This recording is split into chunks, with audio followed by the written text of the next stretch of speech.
A very good evening to everyone. I'm Neha, Ambassador of Change for GETI, that is Global Education and Training Institute, founded and conceptualized by Dr. Sunita Gandhi with the vision of disrupting the education movement.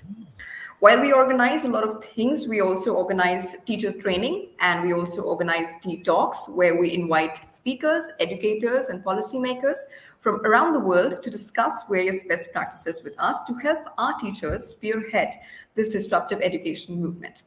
And today, I'm very honored and thrilled to have with us Mr. Andre Hedlund, all the way from Brazil, who is a freelance educational consultant at EDC Rocks, based in Brazil.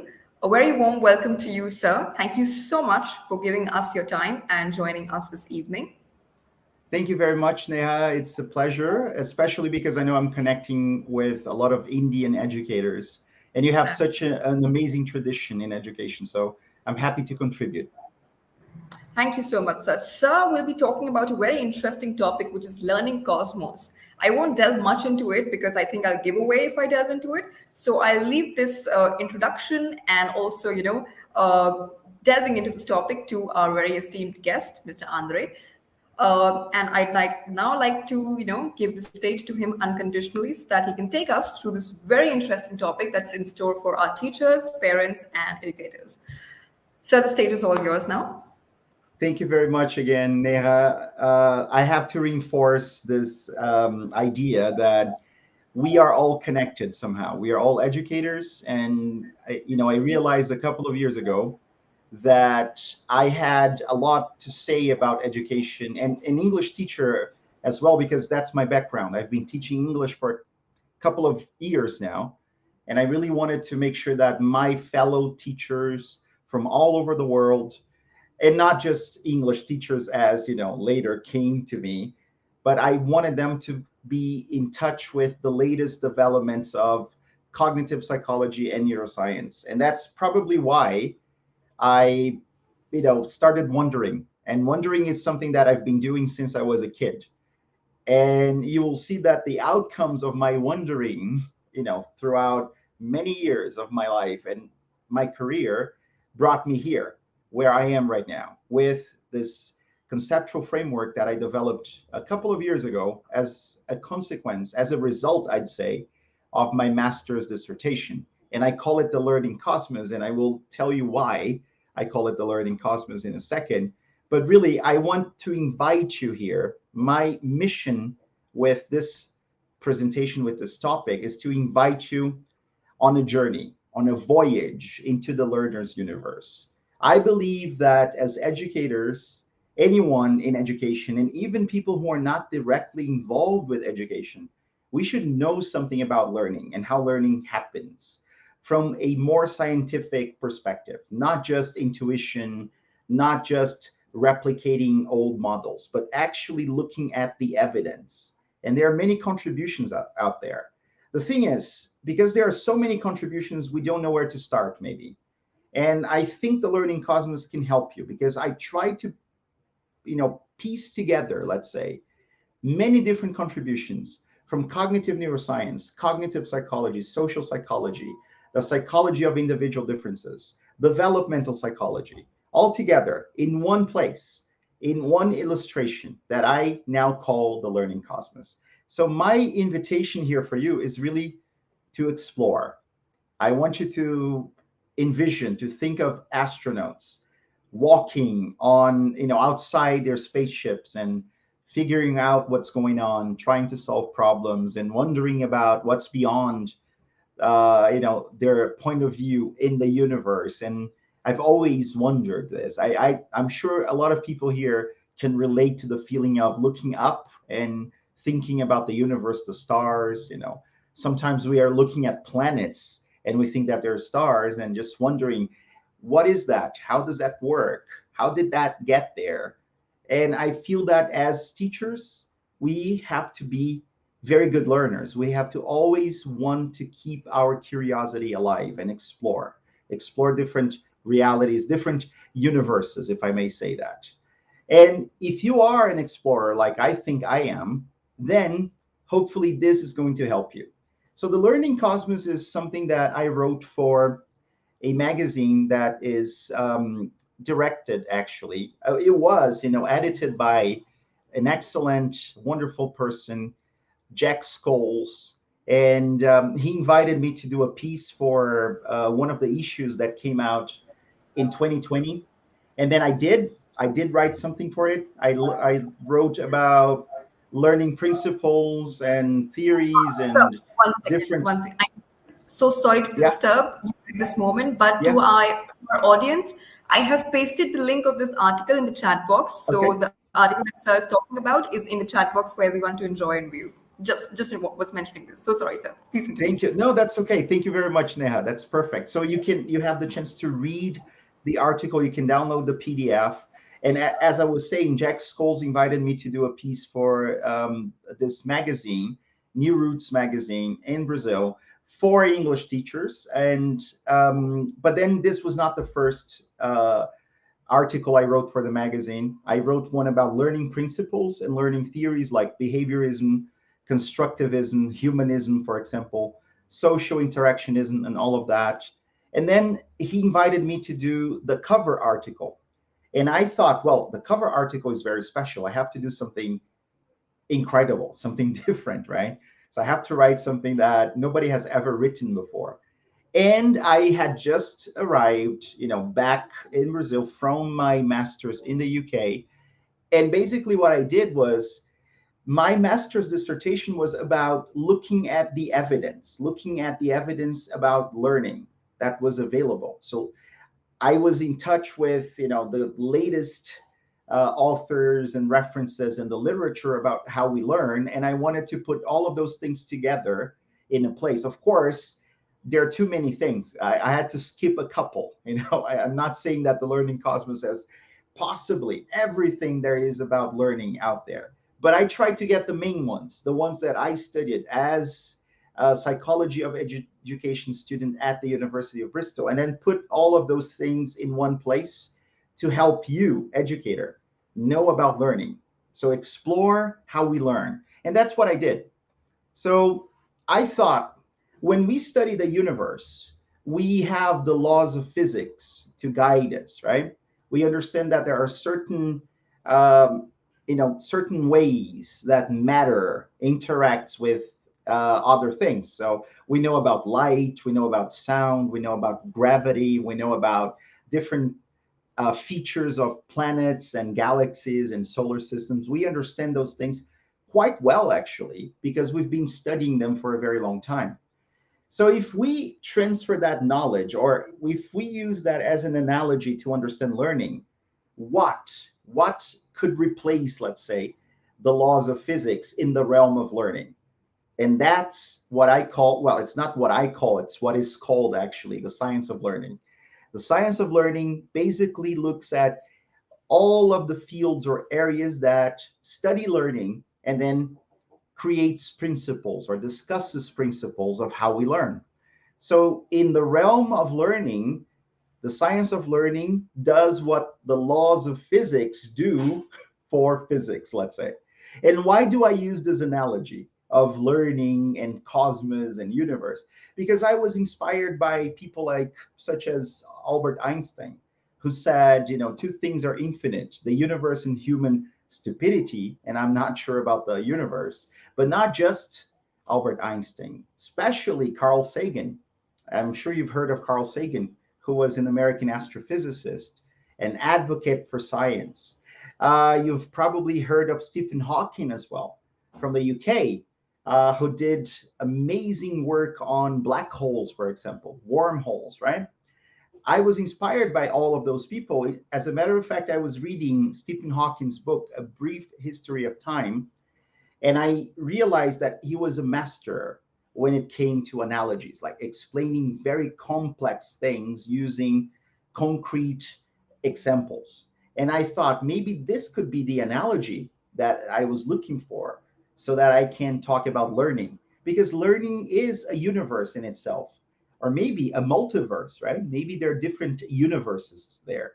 And there are so many different layers or levels of analysis that I thought this is a very good analogy for learning. And that's why I call it the learning cosmos, right? So if we start from the very first level and we consider our learners, the people we are teaching, they are very much like planets because they are unique as planets. We can think of planet Earth, full of life, wonderful biosphere, atmosphere, all the systems working beautifully well. But we can also think of planet Venus, for example, which is filled with carbon dioxide and sulfuric acid, and no life there as far as we're concerned. And many times, this is exactly what we have to understand. Our students, they have very different features and characteristics, kind of like planets. Each planet is an individual. Think about Jupiter, a gas giant, right? Jupiter is it's actually more than 1,000 times the size of our planet, the volume of our planet, but it's basically made of gas. So there are many different elements going on there. We can think of our students as planets interacting with one another in a beautiful solar system.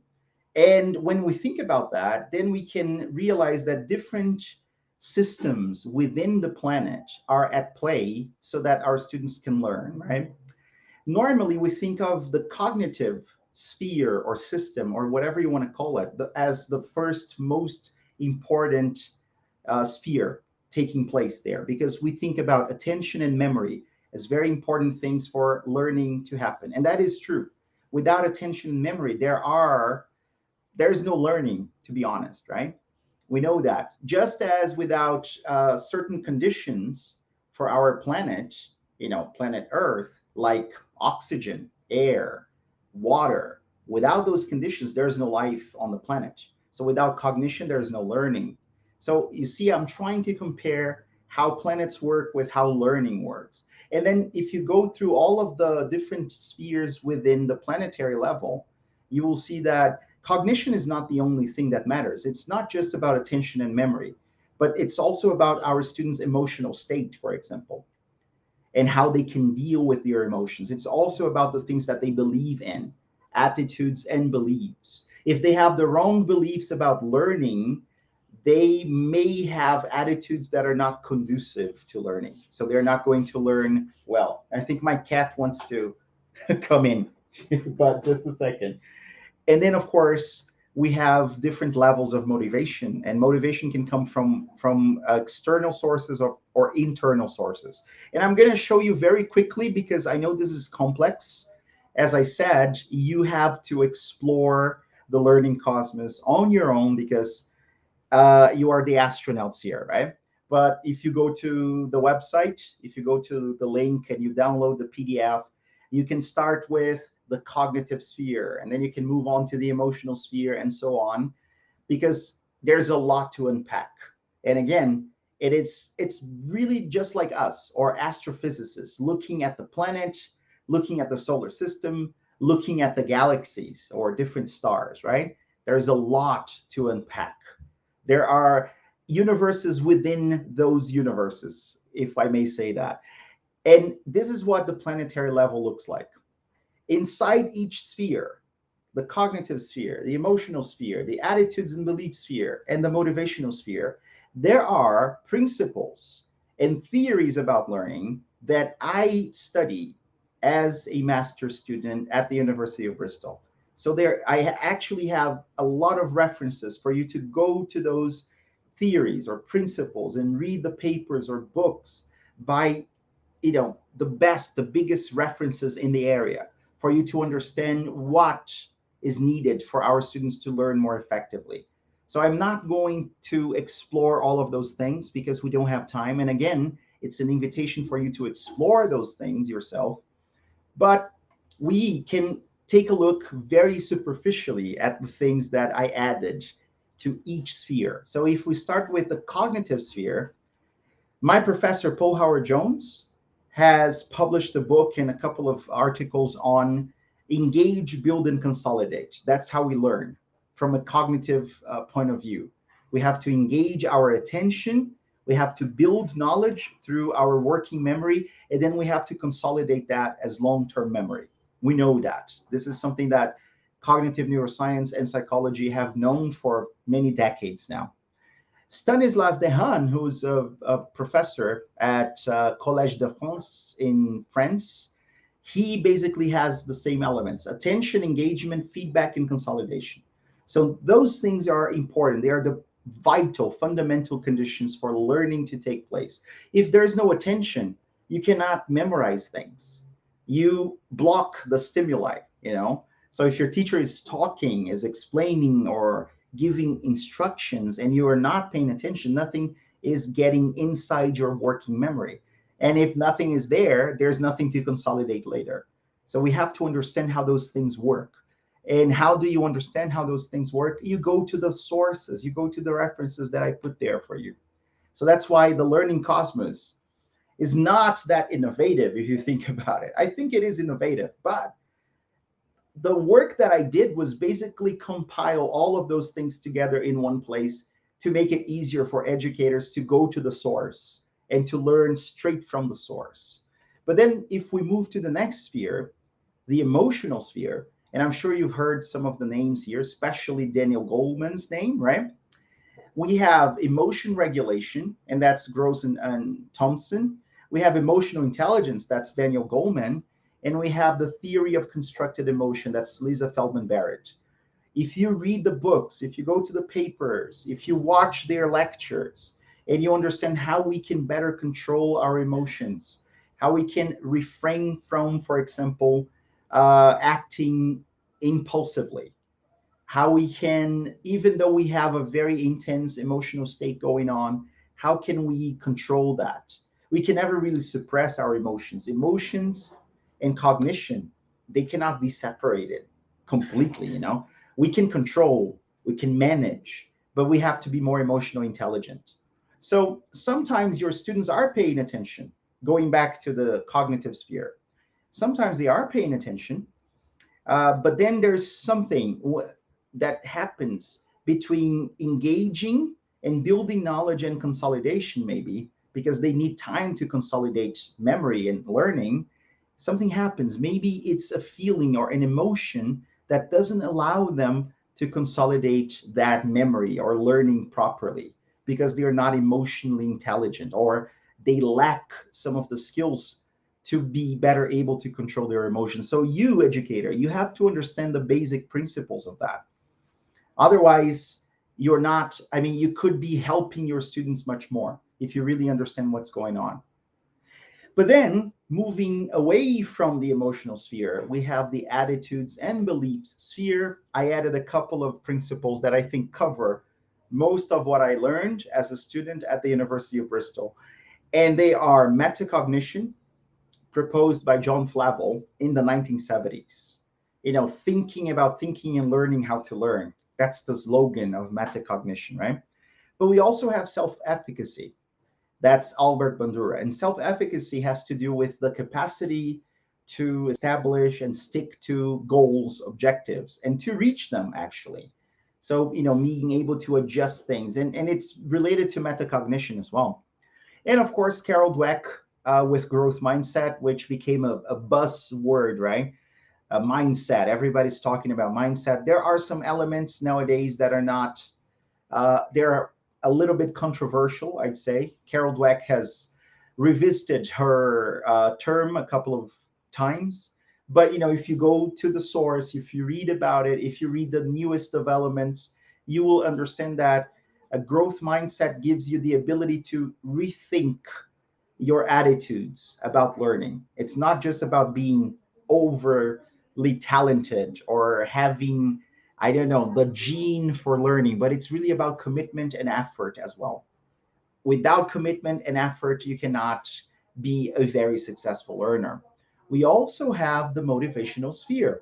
The motivational sphere that is based on the work of Ryan and DC. They talk about intrinsic motivation and self-determination theory. And they mention things like autonomy. They talk about competence, which is related to mastery as well, and relatedness, you know, the sense of belonging that we should have so that we feel enough motivation, let's say. We produce enough dopamine to want to learn things, right? But then we have Daniel Pink. Daniel Pink covers basically the same territory. He says that for us to really want to do things, what really drives us is when we have autonomy, mastery, and purpose, right? Autonomy, mastery, and purpose, and they are there for you to think of them. And I compare the motivational sphere to our atmosphere, because our atmosphere protects us, from external threats, let's say, keeps us alive. But our atmosphere is influenced by what's going on inside the planet and also outside of the planet. Just like, we can motivate our students, that's extrinsic motivation, but our students can be genuinely motivated, intrinsically motivated from within as well. So I think the analogy works again, because I believe that I was trying to find something concrete for you to reflect on when you're learning about the learning cosmos. And then, of course, I was talking about the microcosm, not the microcosm, but the planetary level, right? So we were focusing our lenses, let's say, our telescopes, looking at one individual planet. But then if you take the Hubble telescope, right? And you take a beautiful picture of a solar system, for example, or even different galaxies, then you are studying the macrocosm, because it's beyond the planetary level. When we talk about that in physics, we're thinking about the physics of the large, so beyond the planet, right? And the very first level is the solar system level, beyond the planet, right? So the planet is an individual celestial body, let's say. And when you move away from that, then you can see the whole picture, and that's the solar system. And the solar system in the learning cosmos design is what I call the learning design sphere or level. You can call them, excuse me, sphere or level. It doesn't matter, as long as you understand that they are all connected, right? So what are the main principles or elements that we should see in the solar system of learning, in the learning design sphere? We should definitely see active learning. Active learning has to do with the idea of proposing more hands-on activities, so that your students are the ones creating their knowledge, the ones creating their path in education. It's not just, sitting there passively taking in a lot of information and instructions, because we know that doesn't work very well. So active learning has to do with student centeredness, right? And the center of our solar system is the sun. So you remember, that's why I put active learning there, because the center of the solar system is the sun, and the center of the learning process, if we want the learning process to happen in a more effective way, it should be the student. But not always, okay? Not always, because there are things studied by Robert Bjork and Elizabeth Bjork, for example, and they call those things desirable difficulties, that we understand they actually help learning. They can make learning more effective. And to give you a couple of examples, what are desirable difficulties? Testing, the testing effect, quizzing yourself before you actually try to learn something. Interleaving is, blocking things and then changing the order, not just studying the same thing for a very long time, but mixing things up a little bit. Varying, variation is important, right?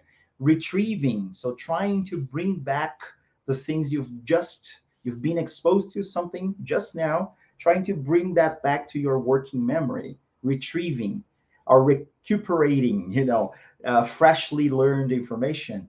That's important, because that will strengthen your neural connections.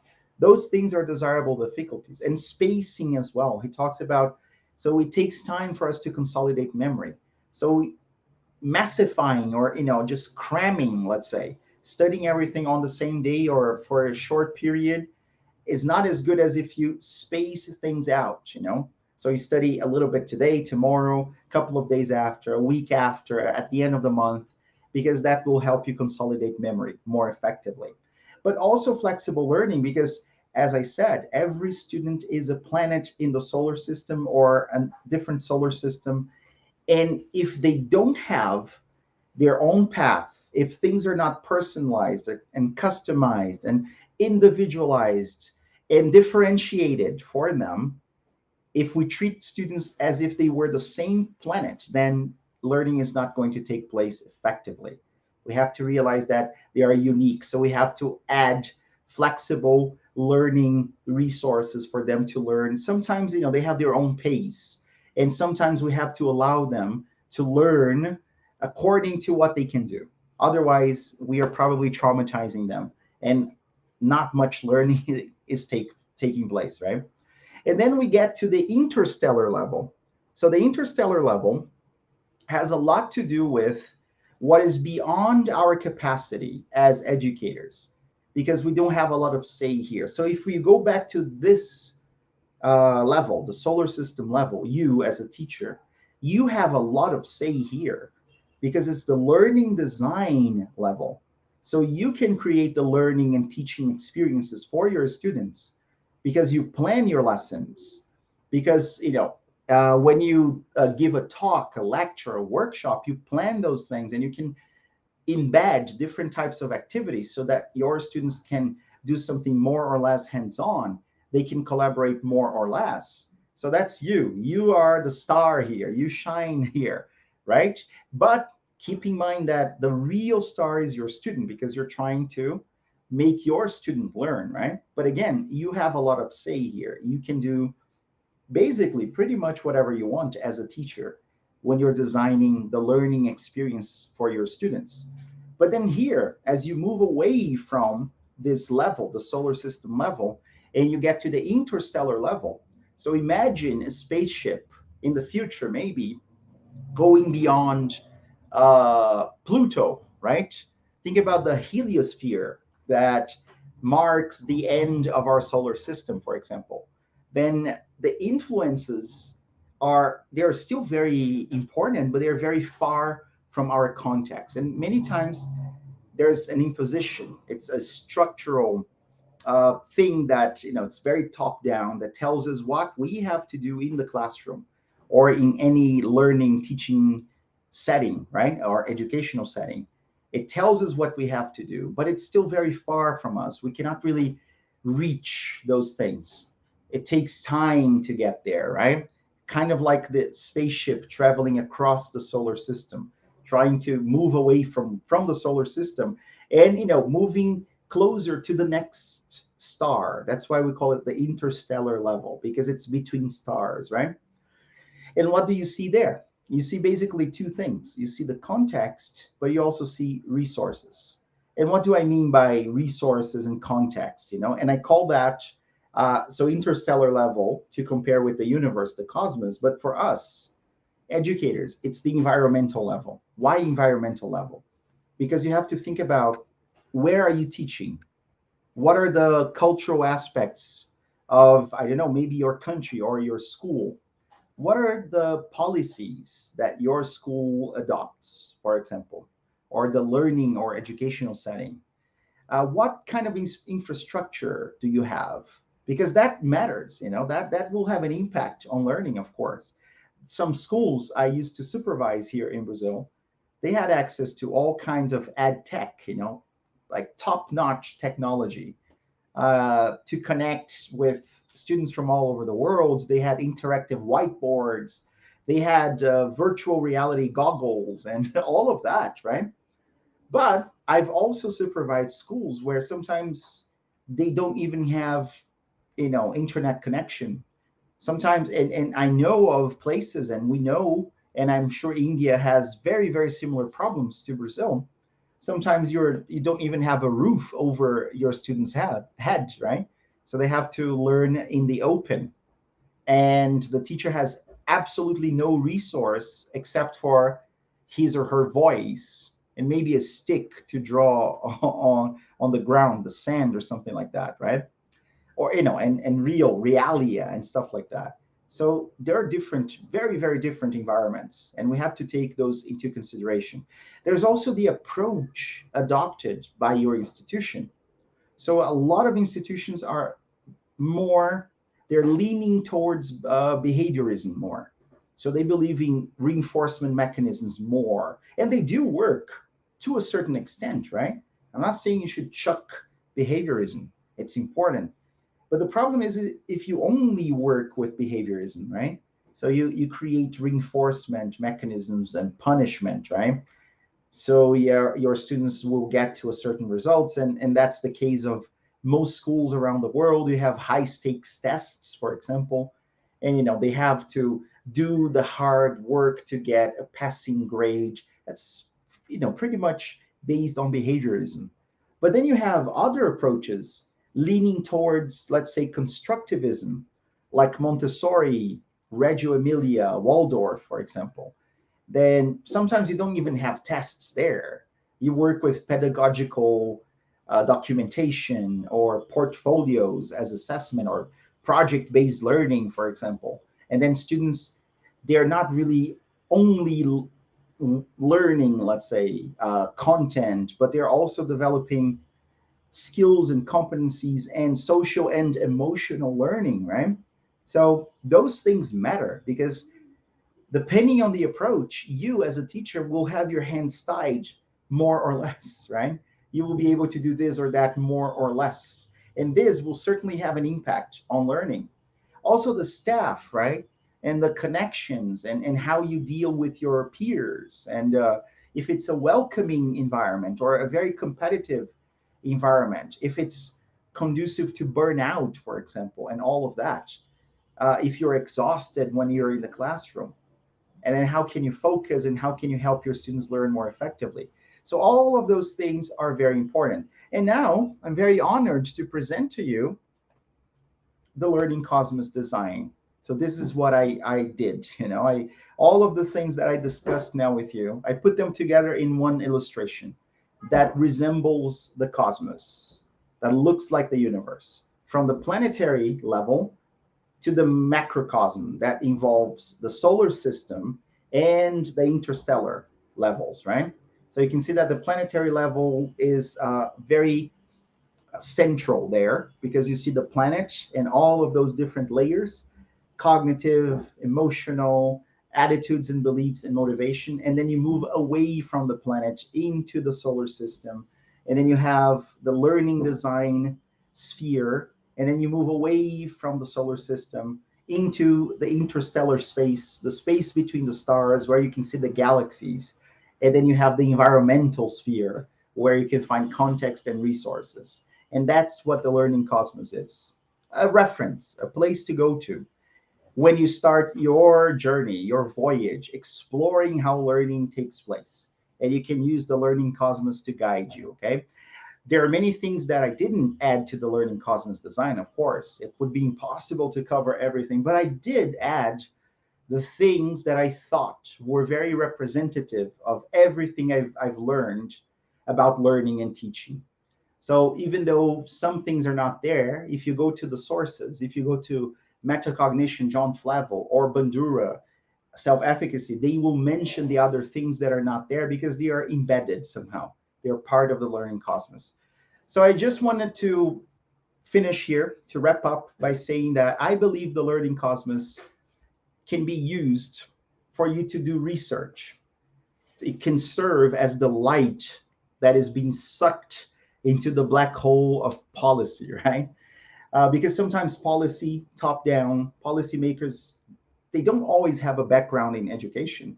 They just, force things upon us. We have to follow certain guidelines, right? So that's why I call it the black hole sometimes, because it sucks everything into it, right? And we have our hands tied. But maybe research will serve as the light. The only problem here is that light is sucked into the black hole. The black hole is a powerful force, and light doesn't do much. It doesn't illuminate the black hole in real physics, right? But hopefully, in the realm of learning, research, the light of research can illuminate policy. And that will help you rethink your practice, because normally your practice is just revolving around the black hole, right?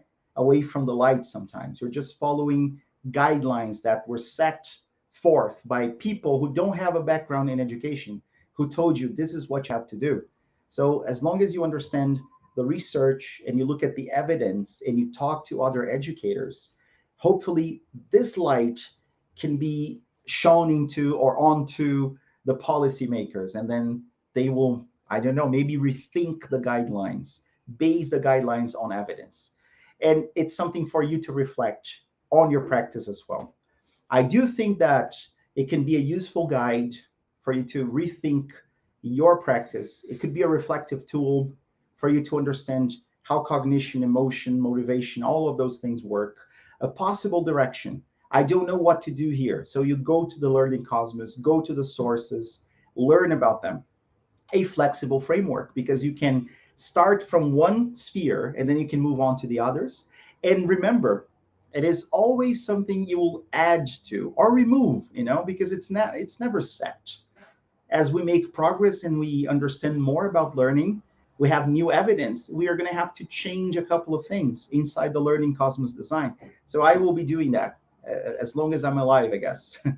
But again, it's a candle in the dark. A candle in the dark is based on the book written by Carl Sagan, The Demon Haunted World. A candle in the dark means that science, scientific evidence, the scientific method can help us better understand how learning happens. And why not use the contributions coming from the different sciences, the science of learning? Carl Sagan used to say that the cosmos is within us. We are made of star stuff.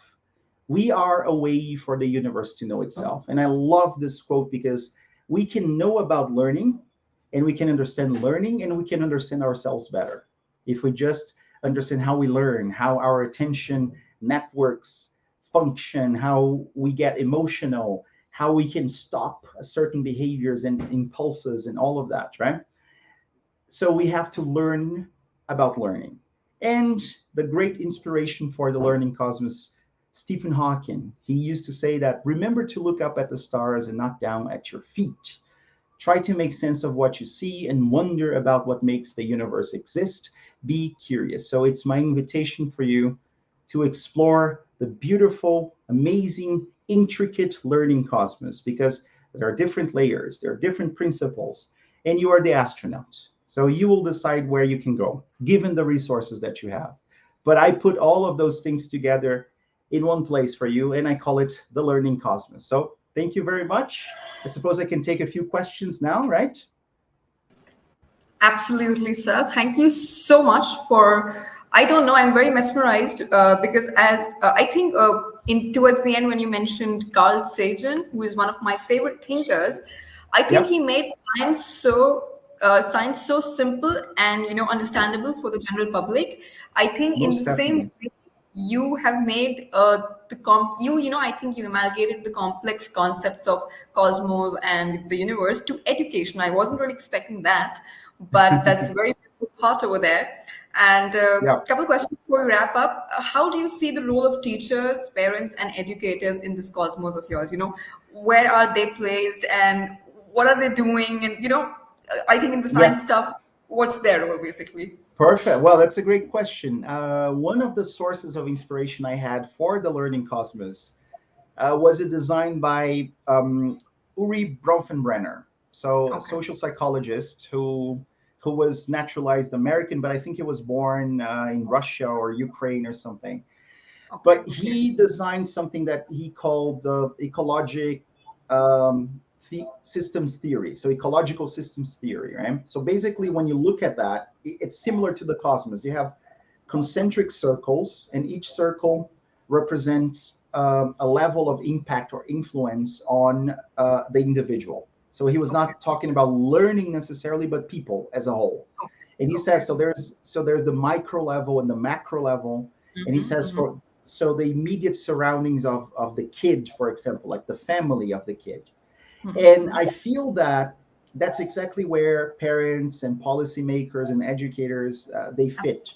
Absolutely. They're all over the learning cosmos, all over, but they're much more, I think, better represented in the outer layer. So that's Okay. the interstellar or the environmental level, because it's top down, right?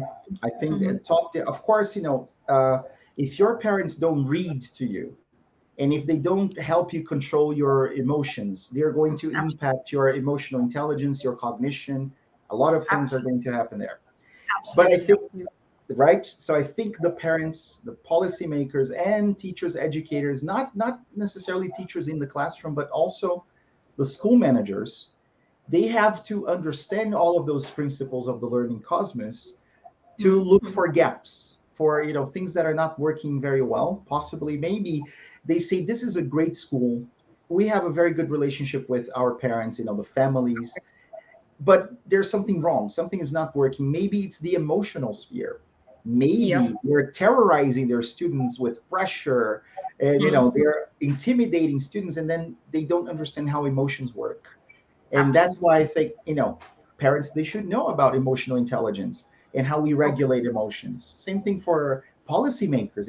So in the United States, to wrap up, high stakes tests, for example, standardized testing. So, based on the results of standardized tests all over the country, some schools are going to get funding, for example, to implement projects. So, can you imagine the pressure of getting students to get us to a certain level or to get certain grades so that you can be awarded the fund to do? So Absolutely. Absolutely. imagine the emotional impact, and that is top Absolutely. down. It comes from the policymakers way down to the school managers, way down to the teachers, and then parents as well, right? Absolutely. Yeah. Absolutely.